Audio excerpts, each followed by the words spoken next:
আপনারা আমার কথার সাথে একমত হবেন কিনা জানি না, তবে আমার পার্সোনালি যেটা মনে হয়, এবং এটা অনেকেরই মনে হয়, হয়তো যারা এসব নিয়ে ভাবেন, যারা চিন্তা করেন, তাদের মনে এমনটা হতে পারে। কিন্তু আমি আজকে বলছি, এবং আমার সাথে একমত হতে পারবেন কিনা আমি জানি না, যে এখনকার যে যুব সমাজ, এদের দ্বারা ইসলামিক রাষ্ট্র প্রতিষ্ঠা করা অসম্ভব। ইসলামিক রাষ্ট্র প্রতিষ্ঠা করা এদের দিয়ে অসম্ভব। এবং এর পেছনে দায়ী কারা জানেন?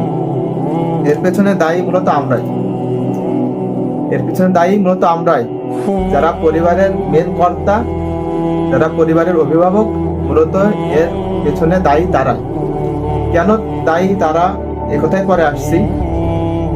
এটা খেয়াল রাখবেন, এখনকার যে যুব সমাজের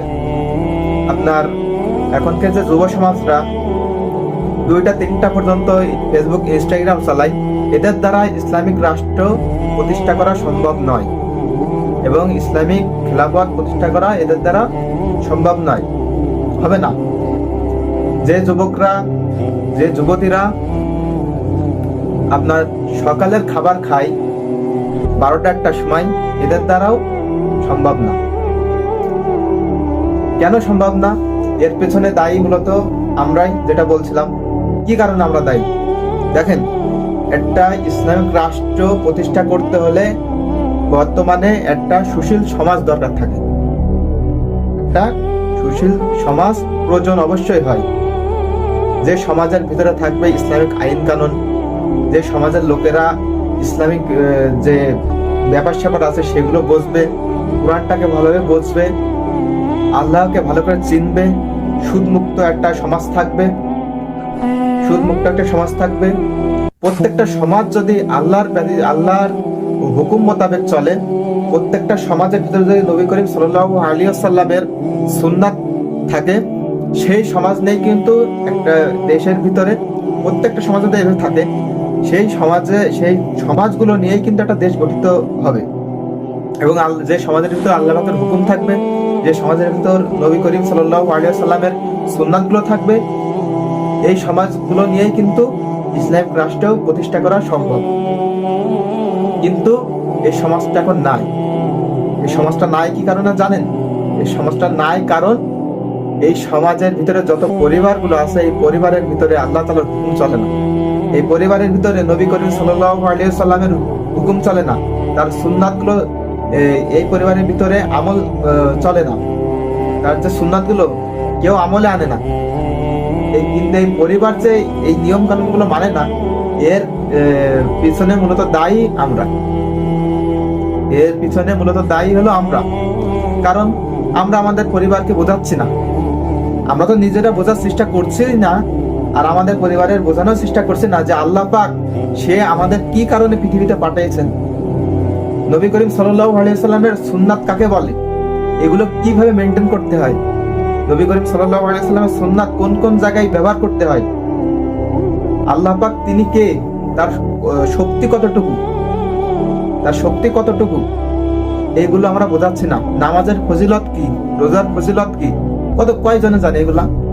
কয়জনে জানে এগুলা? আপনি কয়টা পরিবারের ভিতরে পাবেন, এমন পাবেন যে তারা সহিভাবে কোরআন শুদ্ধ করে পড়তে পারছে, তারা কোরআন শুদ্ধ করে পড়তে পারছে? আপনি কয়টা পরিবার পাবেন যে পরিবারের ভিতরে সবাই হাফেজ আলেম? পাবেন না। কয়টা পরিবারের ভিতরে আপনি পাবেন যে সবাই একত্রে পর্দা মেনটেন করেন, সবাই একত্রে, যারা নারী আছে তারা সবাই একত্রে পর্দা মেনটেন করেন? কয়টা পরিবার পাবেন? পাবেন না। আর এর পিছনে দায়ী মূলত আমরা। এর পিছনে দায়ী মূলত আমরা। আমার মেয়েকে আমি পর্দায় রাখবো, আমার মেয়ের ক্ষমতা আছে যে সে বেপর্দায় বেরাবে। আমার ছেলেকে আমি শাসনে রাখবো, আমার ছেলেকে আমি আল্লাহর প্রদত্ত যে আইনগুলো সেগুলো শেখাবো, আমার ছেলেকে আমি দিনের পথে আনবো, আমার ছেলেকে আমি আল্লাহর যে প্রদত্ত কোরআন সেগুলো শিখাবো, নবী করিম সাল্লাল্লাহু আলাইহি সাল্লাম যে হাদিস যে আমাদের জন্য রেখে গেছেন তাকে সেগুলো শিখাবো। এগুলো যদি সে শেখে, তার আমার তো মনে হয় না যে সে রাত জেগে 2টা-3টা ঘন্টা ইনস্টাগ্রাম ফেসবুক এর পিছনে সময় দিবে। এর পিছনে সময় দেবে আমার মনে হয় না সে ছেলে কোনো সময় ফজরের নামাজ কাজা করবে, আমার এটা মনে হয় না। সুতরাং এর পিছনে কারা দায়ী? এর পিছনে দায়ী মূলত আমরা তো কোনো কিছু শিখছি না,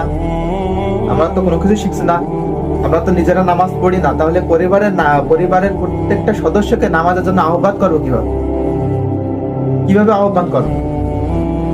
আমি নিজেই যদি নামাজ না পড়ি তাহলে অন্যের ভিতরে আমল আসবে?